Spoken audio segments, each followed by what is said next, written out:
Milady kalendaryna 21-nji dekabr onsuz hem iň udyň gije hasaplanýar. Ýöne 2006-njy ýylyň 21-nji dekabr gijesi türkmen siýasatyna belki de has uzagy çeken gije boldy. Bar bolan resmi maglumatlara görä şol gije Türkmenistanyň ikinji prezidenti Saparmurat Niýazow tarapy aradan çykdy.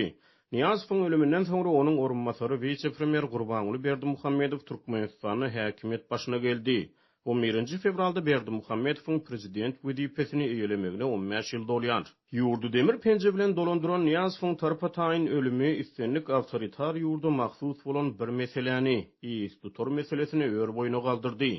Ýurda gyssaly döwlet başy gerekdi. Baş kanunyna görä prezident haýsydyr bir sebäbe görä öz wezipe borçlaryny ýerine ýetirip bilmese, onuň ygtyýarlyklary öz-özünden meclisiň başlygyna geçmelidi. Ýöne bu beýle bolmady. Halk maslahaty 2006-njy ýylyň 26-njy dekabryna gyssaly ýagdaýda nowatdan daşary meclis geçirip konstitusiýanyň 60-njy maddasyna ýetmeleri girdi. Bu ýetmeleri laýyklykda egerde prezident haýsydyr bir sebäbe görä öz borçlaryny ýerine ýetirip bilmeýän bolsa, onu prezident saylanýança Döwlet Howpsuzlyk Geňeşiniň çözgüde esasyna Türkmenistanyň ministrler kabinetiniň başlygynyň orunmasary prezidentiň wezipesini wagtlaýyn ýerine ýetirmeli edildi. Şeýlelikde şol wagt hökümet başlygynyň orunmasary Gurbanuly Berdimuhammedowa ýol açyldy. Ol ilki prezidentiň wezipesini wagtlaýyn ýerine ýetirdi. 2007-nji ýylyň 11-nji fevralyna geçirilen saýlawlarda bolsa Merkezi Saýlaw Komitetine görä 89,23 ses alıp prezident wezipesine saylandy. Berdimuhammedow 2007-nji ýylyň 14-nji fevralyna kasam kabul edip wezipäge girişdi. Ýöne şu wagtda çene Türkmenistanyna geçirilen hiç bir saýlaw awraýly halkara synçylar tarapyndan erkin we adalatly hasaplanmady. Gurbanuly Berdimuhammedowyň wezipäge girişmegi bilen türkmen halky ýagşydan ýamandan täze bir döwre gadammasy. Berk döwlet gödäwçiligindäki media serişdeleri elmidama diýen ýaly Berdimuhammedowyň dolandyrşyny diňe mazamlamak bilen gumra bolýar. Ýöne halkara we ýerli synçylar garaşsyz media gurulmalary galyp berse-de ýurt raýatlarynyň ençemesi türkmen halkynyň indi ençemeli bäri yaramaz ykdysady şertlerden, agyrlaşan amatsız durmuş şertlerinden, barha diýdim zorlaşýan dolandyrşdan, syýasy we raýat azatlyklarynyň ýyl-ýyldan beri çäklendirilmeginden ejir çekýärler. Elbetde şaýatlary we arxiv maglumatlaryna görä Niýazowyň ýurdu dolandyran ýyllaryny onuň şahsiýet kulty ören göz şıkkın ustavarlandırılyardı. Döwrüň emeldarlary we kanun çykarjylary tarapyndan resmi taýdan türkmeniň başy, türkmenmaşy gylan edilen Niýazowyň şahsiýet kulty, onuň çar künjegi oturduran heykelleri, mekteplerde we ýokary okuw jaýlaryna tasdiýat tutulýan kitaplary bilen hassa dawranlandyrylýardy. Niýazow türkmen sinemasyna göz dikip aýlaryň we günleriň atlaryny ýetgetdi. Raýatlaryň ömrüni müçelere böldi. Ýanwar aý türkmenmaşy boldy, noýabr sanjar boldy. Garazähli aýlaryň atlary ýetgedildi. Fars diline pensiony atlandyrylýan 4-nji gün sogap güni boldy. Şenwe ruh güni boldy. Orta bilim 9 ýyla getirildi. Ýokary bilimiň möhleti gysgaldyldy. Pensiýalar we döwlet kömek pullary gysyldy. Saglyk işgärleri köpçülikden işden çykarylýardy. Neşekeşlik, ogurluk ýaly sosial problemalar tutuş ýurdu tas ganyp turýardy. Üstesine Niýazow ömürlük ýurdu dolandyrmalydy. Muman türkmenmaşy aradan çykanyna ýylatda Berdimuhammedowa umyt baglamagy esas bardy. Galyp berse-de ikinji prezident reforma wadalary bilen häkimet başyna gelipdi. Azatlyk radiosy 8 fevralda Glasgow Universitetiniň professory Merkezi Aziýa boýunça ekspert Luka Ancheski bilen Berdimuhammedowyň dolandyrşynyň 15-nji ýyl dönümi dogrusyna söhbetdeş boldy. I did write my doctoral thesis on Turkmenistan, so I have been looking very closely at the country. Men özümiň doktorluk dissertasiýamy Türkmenistan barada ýazdym. Şonuň üçin men 2003-2006-njy ýyllar aralygyna bu ýurdu ýakynan synedýärdim. Her gün ýaly habarlar ýazarlardım. Haçan 2006-njy ýylyň dekabryna Niýazow aradan çykanyna ören şok ýagdaýy boldy. Sebäbi Niýazow postsovet Merkezi Aziýada aradan çykan ilkinji birinji nesil prezident boldy. Niýazow elbetde olaryň arasynda iň bir diýdim zorudy. Şeýle Türkmenistany Niýazowsyz göz öňüne getirmek ören kynny. Şonuň üçin ören şok ýagdaýy boldy. Bu hinidem meniň ýadymda. Biz Merkezi Aziýa boýunça iş alyp barýan adamlar bilen gepleşýärdik. Biz onuň ýarawsyzlygyny bilýärdik. Ýöne tarpy taýyn aradan çykaryp etmänlik. Niýazow ölenden soňra biz Berdimuhammedowyň wezipe bellenjekligi barada muşmuş başladyk. Men türkmen siýasatyny öwrenýänligim sebäpli onuň kimligini, onuň saglyk ministri bolanyny, vice-premier bolanyny bilýärdim. Ýöne ol prezident bolar öýtmändim. Men onuň tutar bolmagy mümkinçiligi bardyr öýtmeýärdim. Ýöne ol tutar bolaýdy diýip Ancheski aýtdy. I wasn't really aware that he had any chance to become the successor. And then he became a successor. Ozorlar Niyazov'un kölewesinde galyp siyasi giňişlikde käni bir tananmadyk Berdimuhammedow ilk başlarda halka belli bir derejede erkinlik wada berýärdi, internet elýeterligini wada berýärdi, taşary ýurtlara ýollaryň açyljakdygy aýdylýardy. Ýöne aradan 15 ýyl soň häzir Türkmenistan halkara hasabatlara görä raýatlaryň esas azatlyklaryny, söz azatlygyny, metbuat azatlygyny, din wujdan azatlygyny berk çäklendirmekde, ilaty iň haýal internet hödürlemekde tanalýar. 2016-njy ýylda serhesi Partiýalar guramasy gurbanyny Berdimuhammedow internetin ganym düşmanlarynyň sanyny goşdy. Eýsem Berdimuhammedow ilki wezipe girişini halkara jemgyýetçiligi, halkara akademiýa wekilleri we synçylar onuň dolandyrşyny nähili garşylady. Hançeskiň gurrun bermegine görä käbir günwatar akademikleri, ulumy işgärleri, hususan Demirgalyk Amerikadan bolan käbir akademikler, siýasat öwrenjiler Berdimuhammedowyň wezipe gelmegini oňuň garşylap, onuň ýurtdaky ýagdaýlary ütgetjekdigini bildiripdiler. Then you have a lot of debate, particularly in some kind of North American scholarship, that they were expecting a change to happen.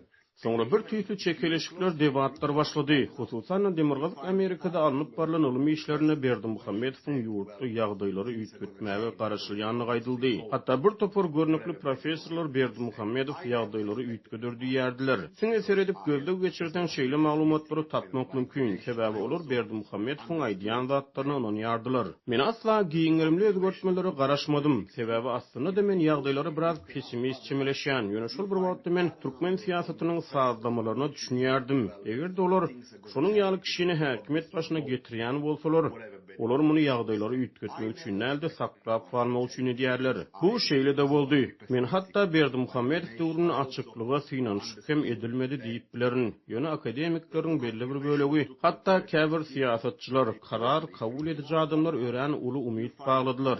Ýöne men özüm manada aýtsam, asla nähildir bir özgörüşiň boljakdygyna inanmadym. Görüşimiz ýaly bolup geçen wakalar meniň mamladygymy görkezdi, diýip Ançeski aýtdy.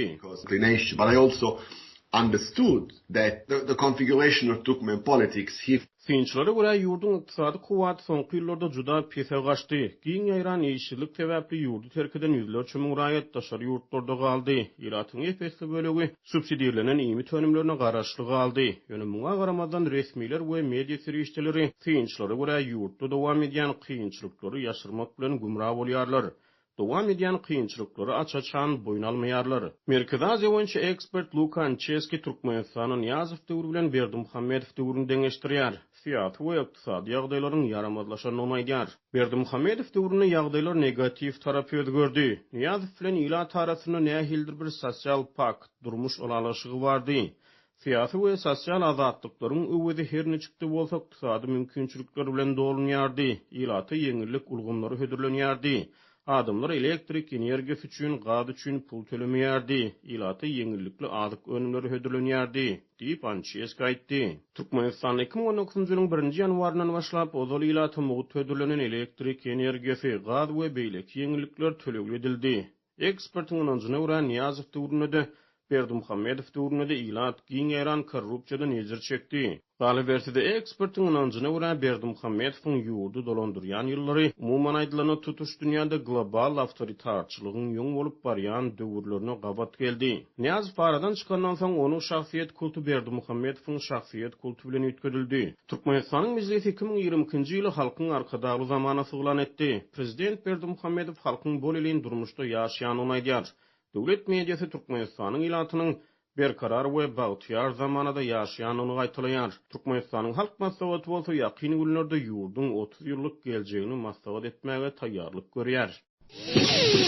Şu günler häkimetler Lewawyň iri un zawodlaryna we çörek pişirýän kärhanalaryna barlyk geçirýärler. Bu barada polisiýa daralaryna Çeşmemiz 9 fevralda habar berdi. Barlyklar Sewitde un ýytçylygynyň dowam edýän wagtyna gabat geldi. Maglumaty görä Derňewler Türkmenabaş şäherine we Çärje we etrawyna ýerleşýän un zawodlaryny hem öz üçin alýar. Azatlyk radiosynyň polisiýa daralaryna Çeşmesi un zawodlarynyň we çörek pişirýän kärhanalaryň käbir ýol başçylarynyň beýdüdgünçilikde guman edilip häzir häzirki wagtda Sevitin polisiýa müdürligine saklanýanlyklaryny habar berýär. Çeşmämize görä saklanan ýolbaşçylaryň yerli kärhanalarda öndürilýän unlary gara bazar arkaly satmakda guman edilýänlikleri aýdylýar. Azatlyk radiosynyň bu iş boýunça Lewap vilayatynyň polisiýa müdürliginden kommentariýa almak synanşygy netije bermedi. Häzirki wagtda ähli çörek pişirýän zawodlarda we uly degirmen toplumlaryna barlyklary geçirilýär we bir näçe çörek zawodynyň direktory tutsak edildi diýip polisiýa edaralaryna çeşme aýtdy. Ol guman edilýän kärhana ýolbaşçylaryna garşy jinayet işiniň gozalanyny aýdýar. Un zawodlaryň hemde çörek pişirýän kärhanalaryň ýolbaşçylary döwlet tarapyndan önümçiligi berilen unlary gara bazaryň bahasyndan sarf edijileri we öýlerde çörek pişirip satýan hususy taraplara gymmat bahadan satmakda guman edilýärler. Çeşmämiz guman edilýän schemanyň ýöredilişi barada maglumat berdi. Onuň sözlerine görä döwlet dukanlaryna çörek bilen üpçün etmek üçin döwlet gödäwçiligine çörek pişirýän zawodlar ýeňillikli bahadan uny bilen üpçün edilýär. Ýöne derňe geçirilýän kärhanalaryň saklanan ýolbaşçylary özlerine döwlet tarapyndan ýeňillikli bahadan hödürlenýän uny hususy taraplara öýlerine çörek pişirip satýan adamlara gara bazar bahasyndan satmakda guman edilýär.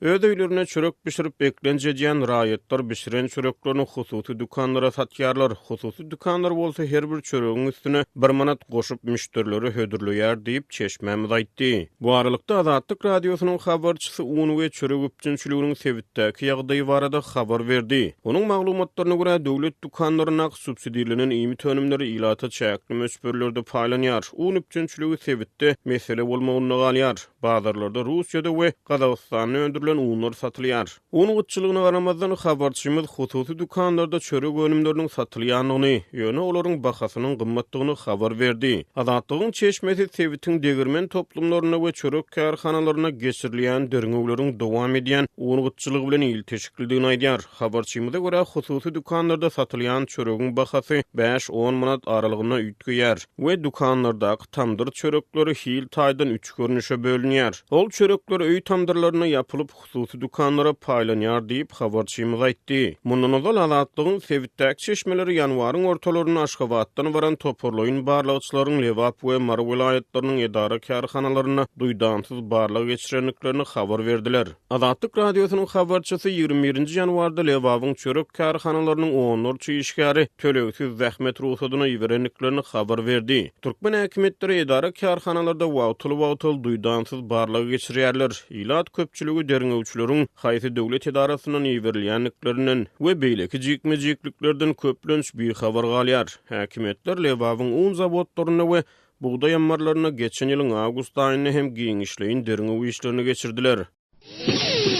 Türkmenistanda internet ulanjylar interneti birikmekde kynçylyklary baştan geçirýärler. Aragatnaşygyň aşy haýallamagy VPN-e birikmäge mümkinçilik bermeýär.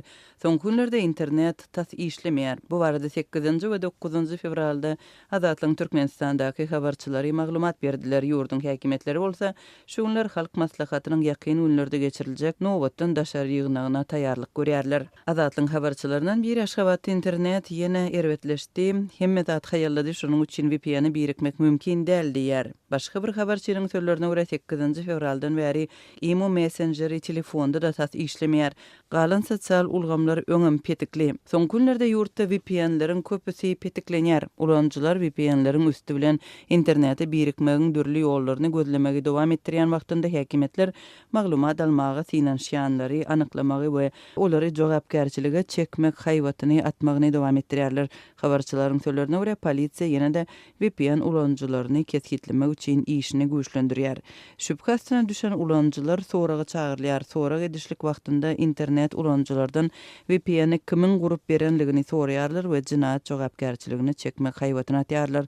Paýtagtda internet ulanjylary basyş edilýän wagtynda sevitlerde mobil aragatnaşygynyň hili düp göter erwetleşdi. Mardak habarçymyzyň sözlerine görä eslendik abonenti jaň edilende diňe 10-njy synanşykdan soň habarlaşyp bolýar. 2 minutluk söhbetdeşlikden soň aragatnaşyk ketilýär. Aragatnaşygyň hili pes bolup, gowy eşitilmeýär, ses ketilip gelýär. Marda hem VPN hyzmatlary petiklenýär. Aragatnaşygyň hiliniň yaramazlaşmagy dukanlardaky tölek terminalynyň şeýle hem bankomatlaryň işine hem yaramaz täsir ýetirdi.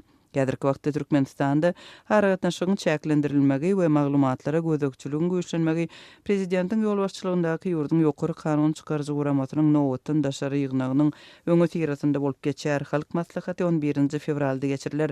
Çäre resmi taýinlik görmegiň çäginde ýaşlar häkimetleriň gözekçiliginiň üns merkezine düşdi.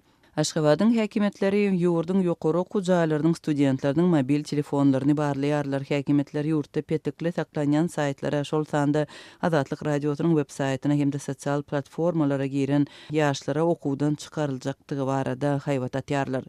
Mundan başga da olar Milli Howpçylyk ministrligi bilen hyzmatdaşlyk etmäge mejbur edilýärler. Hususan da Türkmen Döwlet Binagarlyk Guruluşy institutynyň studentleri Milli Howpçylyk ministrligi bilen işleşmäge razy bolanlara öz egindeşlerine gözekçilik etmek we olaryň boş wagtlary edýän işlerini hem ýurtdaky ýagdaýy bolan garaýşlaryny öwrenmegiň tapşyrylanlygyny Azatlyk radiosynyň habarçysyna gurrun berdiler. Ýaşlara gözekçilik etmek işine türkmen ýaşullary hem çekildi. Mary vilayetinde häkimetler ýaşlary hökümete garşy maglumatlary okumazlyga we internetde hökümete garşy çykyşlary ýydarlamazlyga ündemek şeýlede deň duşlary barada habar bermäge ynandyrmak ýaly işlere ýaşullary goşdy. Türkmenistanda internet döwlet tarapyndan bir gözekçilikde saklanýar internet hyzmatlary ýeketäk döwlet prowaideri tarapyndan üpçünedilýär.